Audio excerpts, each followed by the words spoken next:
For real? What? So many freaky bitches that go to church, nigga. What? Freaky ass church girl. Happy freaking fucking Friday. Hello, hello, hey, hello, hello, hello, hello, hey, hello, hello. Hi, welcome to the very first episode of Freaky Ass Church Girl. I'm your host, Ice, and I'm here with my co-producer director, Lele, but her name is Alicia. Hey guys, why are we talking like this? I don't fucking know. No, hey y'all, welcome to the first episode of Freaky Ass Church Girl. I'm so excited to have y'all. You know, I'm so happy to be in the house of the Lord. It's just... churchy. Just church. I'm really not. I ain't been in church in like legit 5 years. I'll be going to funerals. Okay. What's wrong with saying that? I mean, That's still church. That's some black ass shit to say. But you do go to church at times. You know what? I lie because I be going to Remnant. Exactly. I be going to Remnant. We go to Remnant now. Faithfully. Shout out to you. I don't want Talk about you. I don't want to associate the situation. I done said the name already, so y'all go to my personal Facebook page and you can find it and you can go there. It's really, really amazing. It is. So what's up? Why are we here? How do we get here? That's a really good question. I feel like I've been talking about this podcast for so long, and I think I was talking about it, but not in the form of a podcast, but just talking to people and having conversation and just like, you know, just starting conversations and getting to know people. It keeps coming up and everybody like, girl, you should make this a podcast. So we're here. We're here. Freaky ass church girls. Girl. Good. Material girl. You. That's you. That's how it started. You be calling yourself, I mean, because I'm your favorite freaky ass church girl. Well, you know. Popping your shit. I ain't popping shit. Because you know. So you're not a freaky ass church girl. Is that what we're saying? What I'm saying is I'm an American citizen and I have a right to plead the fifth. You do, but where did the name come from, truly? Truly. Okay, so all bets are off. Every time I've like ever been out getting to know somebody, whether it's a date, just meeting somebody, just out and about, one of the biggest things that always comes up is tell me about your family, your morals, or whatever. And when we start having that conversation, 99.5% of the time, because you know you might have those one or two people that are like, wow, I love that so much. Right, yeah. That's you're like, wow, do you want to get married? I'm hollering. Like, why? You ain't not gonna you call really, me, like, right. You gonna call me freaky church? You don't have nothing to say? No? Okay, well, let me get to know you a little bit. Yeah. But yeah, every time I do that, that will come up. Oh, so you want to know freaky ass church girls. And immediately, it's like I'm getting some ass. And it's like, no, I don't like you. I am just being nice, and we just talking, and that's a stereotype, babe. You know, that's like, y'all have stereotypes, and I'm not going to go into none of y'all's stereotypes. But they're stereotypes, and it pisses you off when people say it, so... But you know, it's terrible because I feel like I used to hear it from people in church too, like because the musicians their parents weren't pastors or ministers or whatever else, then they would be like, yeah, y'all worse. But mind you, y'all doing all of this stuff in the church building, and I'm not doing nothing. So how you calling me? Oh well, see, you're the I'm different. Listen, I know everybody else. I want y'all to know that Lele is the exception to this freaky ass church girl rule. She was saved and sanctified and filled with the Holy Ghost at a very young age, and she did not sin at all. That's not true. Until she got like 25. That is not true. But I have had a very different path, a very somewhat very clean for a while. But, she ain't never stopped at Bar Louie on Halsted with them sticky ass cups. That's why your path was so clean. Hey, I really haven't because I don't know what you've been talking about. Bar Louie Martinis on UIC? Yeah. Girl, every time I ever been in them cups was sticky as hell. And I'm like, but what you mean I never... What you mean I never stopped there, though? That's why your path was so clean. Because you never went to that bar. I'm hollering. It used to be cracking there. The girl, the damn cups was dirty. If you wanted to clean cups, you can't go there. Hey! Okay, we gonna keep moving forward. I didn't know what you were saying. I'm like, so y'all used to be partying here? Like, what? Oh my God. Listen, I really didn't go out when I was young. I did not. Even in college, I really didn't. Well, I went out, but I wasn't doing nothing. So anyway, that's what I say. But that's the thing. I still get called a freaky ass church girl. So, I mean, are you a freaky ass church girl now? Now? Yeah. That you ain't sure. She gotta go back. Hey, like you said, I've been out of church for so long. I ain't never been with a Betty. Hey. Let me go to check the school and check the tally. I don't know. Maybe. I have no clue. I'm weak. But, so, what makes somebody a freak ass church girl? Honestly, I don't think anybody else. I don't think anybody is really a freaky ass church girl. Like, if you think about it, we're called freaky ass church girls off the sole notion that y'all was taught that you supposed to wait until you get married before you have sex. Not y'all. Like, you wasn't taught that. You know, I have unsubscribed to some of the opinions of the things that that you were taught. I was taught. So you feel like you just wasn't taught that because you don't subscribe to it. It doesn't exist. We're going to have this conversation on the episode because I can break this down and I can really go into detail and explain because I mean that, but I don't. I got you. Okay. Because, guys, if you're listening to this podcast and you are a virgin, please, for the love of God, keep your legs crossed. Not crossed. If you can. You can sit with your legs open. You can sit with your legs open, but I'm going to tell you something. You sit with your legs open a little longer, your body start responding to that wind that's knocking on the door. You say, what's that? What she's trying to say is, once you start, it's harder to stop. It's not as opposed to just not doing it. Absolutely. So if you haven't and you're not ready for it, especially, just don't do it. That was really nice. Yeah. She made that That's sound why so I'm here. Sweet. Yeah. She make everything sound so pretty. Like, she is, you know, people, it's the influencers, all of their Instagrams be like so perfect with like the perfect amount of background and the perfect amount of leg picture and eyeball. I'd be like, this is so freaking amazing. Like, it's very put together. Yes. I'd be like, I'm going to take this. Oh, that's cute. I'm about to post it. And that's it. Like, yeah, that. Baby, they be setting up. That's a good way to describe our personalities. But we both have some quote unquote freaky ass church girl in us, so that's why we're here. I got a whole lot of freaky ass church girl. Yeah, I ain't gonna hold you. Yeah, mm-hmm. It's all right. It's all right. We bless the Lord, and we're so glad to be here tonight. We play too much. Let's get serious. Let's talk for real. Yes. Let's note that this is a judgment-free zone. Always. Like she said, she got some stuff that she gonna talk about. It's colorful. You hear me? To talk about, and we're gonna have y'all talking about some stuff with us and some other guests, and so it's just gonna be whatever it is because that's the thing. That's the purpose of it, right? To talk about like the real shit, like what we did not talk about at church. That I truly wanted to create a safe space and a community for people who are not like okay with how it is. And when I say that, because that was a little choppy, but when I'm saying that, what I'm saying is I was a person in church at one point, you know, as long as you pay your tithes, you come to church, you gotta look cute when you come, do a good bump or two, you know. Are you talking about shouting? Yes. Jesus. A good bump or two. See, I didn't grow up in that church. I grew up very... But I got you. We bumped, okay? And I mean, we bumped hard. Baby, when you get out of church and you take a nap... Yeah. Hysteria, okay? So, y'all bumped and stuff and... Yeah, so we bumped a lot. And that's what made you a good Christian. Like, you visited the sick and shut in, you know. Mm-hmm. You did all of the stuff the more traditional church stresses upon. Pay your dues, all of that. Then I went, the whole thing. I got to a certain point where I didn't feel like that was enough.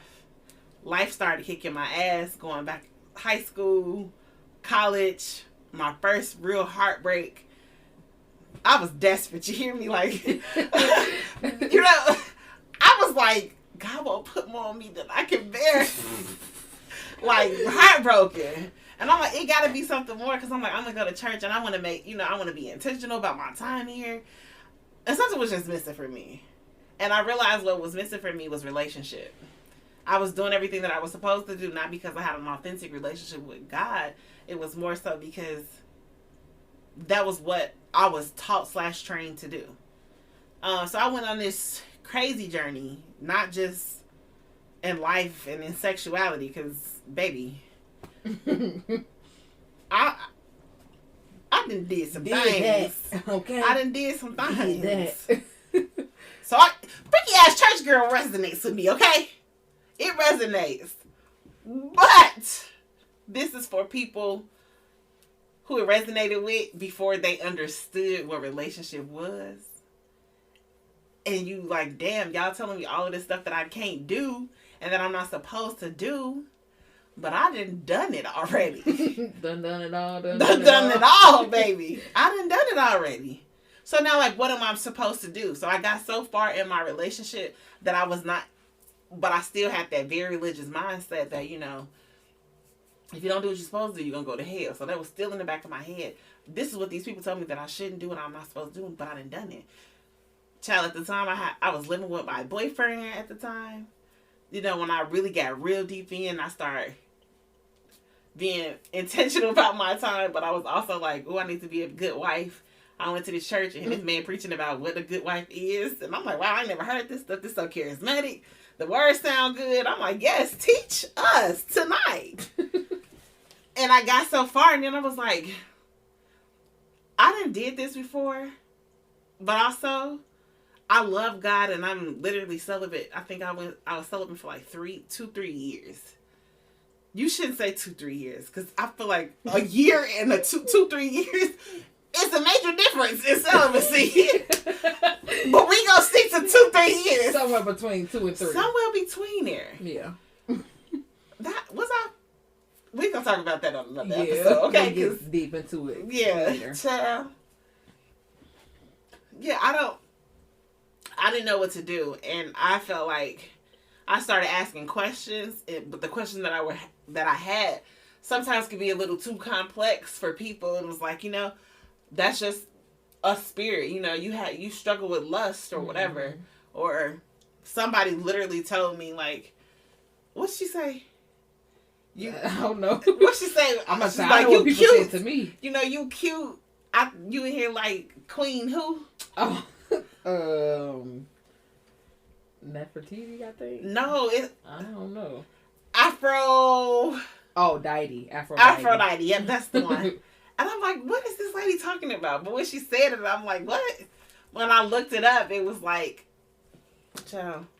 Is it like the goddess of sex or something? The goddess of seduction or something like that.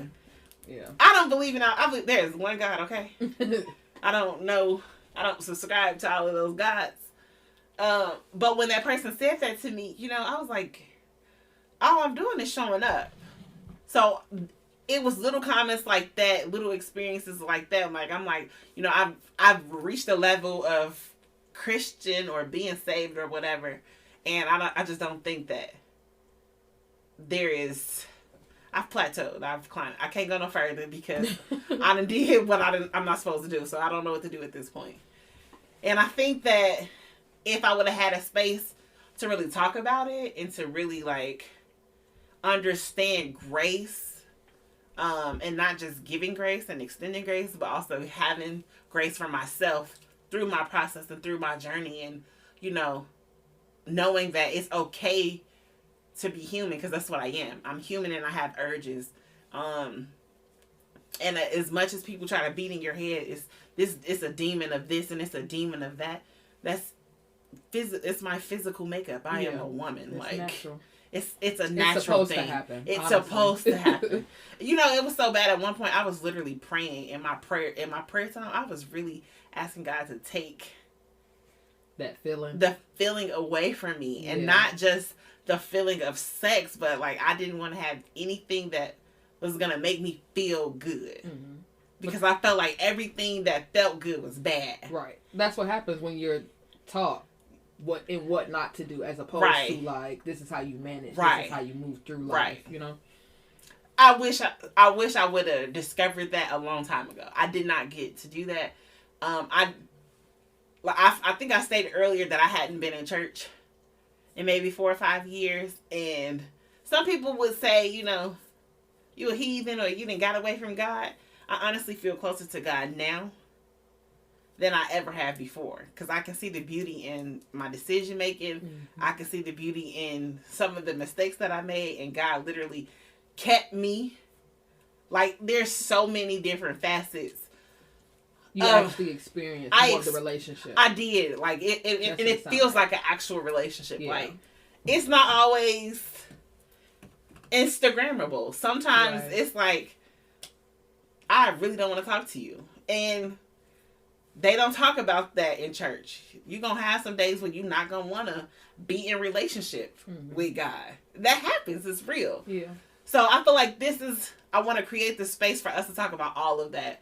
We can talk about the urges because it's real. I'm going to tell y'all some stories. Child. Some of y'all going to tell me I need to be baptized again. Once the momentum die down a little bit, I'm really get into it. And that might be true. Because I don't want my daddy to hear this. Please don't send it to my daddy, y'all. Please don't send it to my daddy. Whatever you do, don't send it to my daddy. But if your daddy hear it or whoever hears it, then it's your story. It's your truth. It's my story. It's my truth. He's just so precious. I know he know that I'm human, and he always say, like, I know my kids, like, I know my child. Yeah. And he's always created space for me to just be. But it was always, like, in the back of my head, like, don't break his heart. Don't disappoint him. You don't want your parents to hear. No. I don't care if my mama know. Well, I know about your mama. Because I'll be like, girl. I'm saying parents because for most people, it's both of their parents. Or they only have one parent to begin with. I feel like you and your parents, you have a really you come from a really, really strong faith household. Like, yeah. I feel like I get closer to God every time I'm around your family. I'm like, wow, these people really love God here. God, this is so beautiful. But like, so you don't want my parents to hear it either. But I don't mind my parents hearing. I don't want your, because those are like my parents too. It's like, But I also feel about your mom the way I feel about my mom. I'll talk to y'all about it. Yeah. So I feel like your dad would be the same way. But anyway, for those who are listening, like she said, it's gonna be a safe space. And you said that you didn't get the opportunity to really experience. I don't know if you said experience or like not explore. I'm trying to think of the word that you. Because I had already explored. Babe. Yeah. I know. I explored a lot. You said, of having those conversations. Yeah, I did within the church. Yeah. So this is the space where you want to create for people to be able to have those conversations, right? I knew about sex. Like, I know my mama showed me how to use a condom when I was younger, and it showed me how to protect myself. So I felt like it was natural, because why would my mama tell me something that's not? I'm grateful that my mama was real enough to be like, I don't want you to go into this space around these people. I don't want the world to teach my daughter what's right and what's wrong. Because the nigga gonna tell you in a second, oh, don't use no condom, baby. It don't feel right. Right. It feel better like this. Oh, you feel so good. You know, this sounds like real. Simmer down, sis. Simmer down a little bit.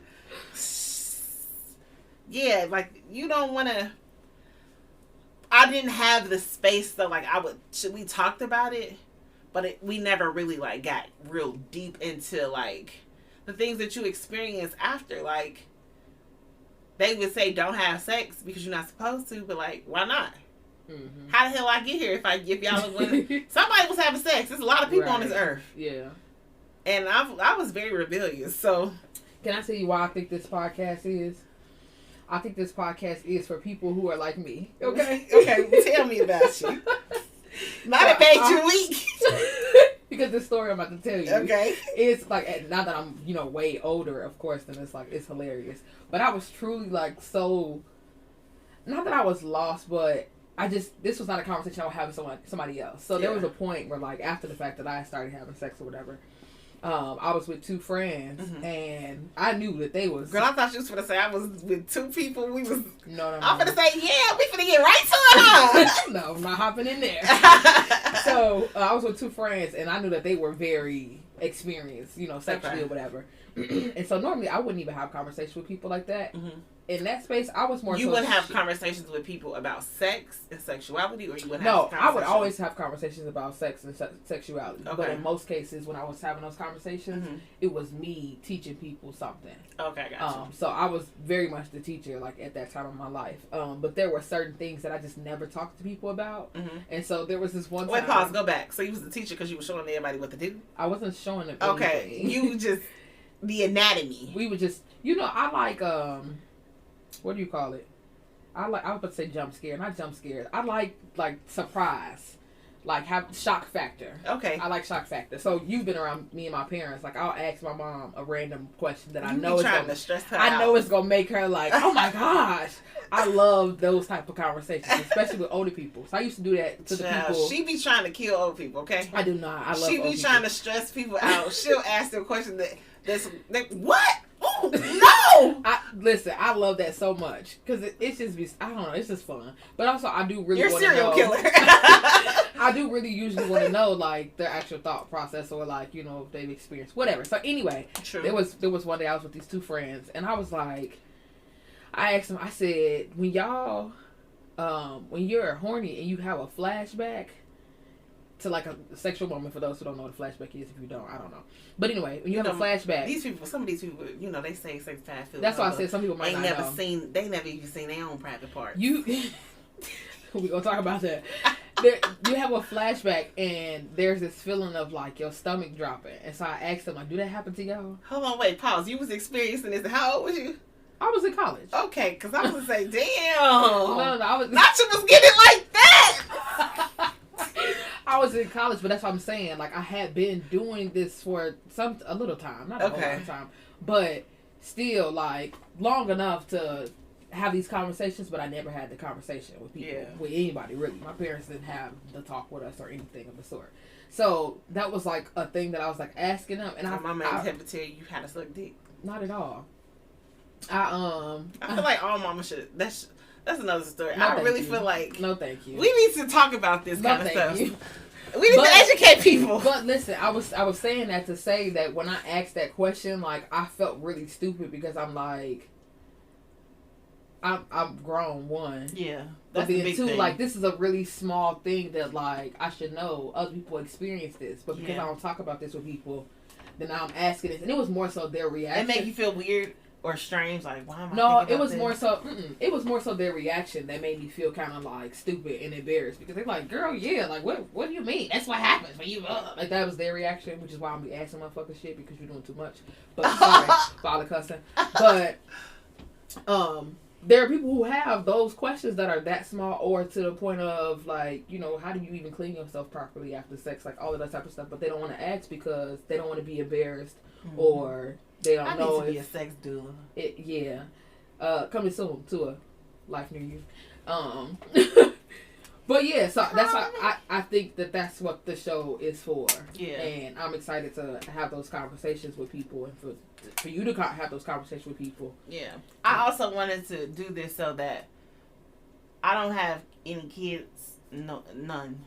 But none. I don't. But I'm grateful that my younger cousins, nieces, like people who have questions about what's happening with their physical bodies, that they can come to me and they can ask questions. They can feel safe enough to ask the questions that they're asking, but they also trust me enough to listen to me and receive, knowledge. Because I feel like a lot of us could have been saved a lot of heartbreak. We could have been saved from a lot of stuff if we would have had those conversations. So I don't want the people coming from under me and up under me, however, the people that's coming behind me, the younger ones, I don't want them to experience some of the stuff that I experienced. It would break my heart if my younger sisters, my nieces or my cousins experience half the heartbreaks that I did. That would absolutely destroy me. Yeah. So I want to have the conversation. I want everybody to have these conversations, even if, you know, you're not doing them on a public platform. I want y'all to stop getting married. Just to have sex. Just so you can have sex. I've literally had somebody say to me before that, well, the Bible says, for it's better to marry than to burn with passion.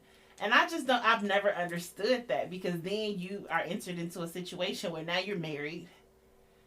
And because y'all didn't talk about sex, y'all didn't explore your own bodies, y'all don't know anything about each other, and what you're trying to create in sex, and it's not good, is because you haven't created intimacy with each other. So I want us to, let's have the whole thing, because people be sending these people off with these big extravagant weddings and these big receptions.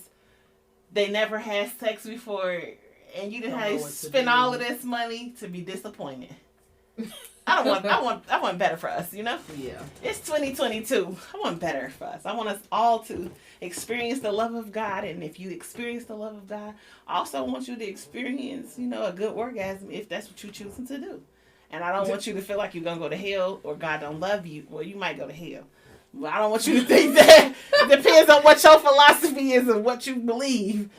I don't want you to believe that God won't still love you no matter what you do. That's not the case. That's not the case at all. So that's what this space is for. Once y'all get to know me in depth, here's some of the stuff that I've done it all. I still want you to know that, you know, I still have an encounter with God. I still hear his voice very clear. 98% of the time, by the time somebody gave me a prophetic word about something, they're literally just confirming it for me. I already knew it. And not because, you know, because I have a relationship with God. So I want all of us, I want us all to get to that place where, you know, we're honest. We know everybody in the church fucking.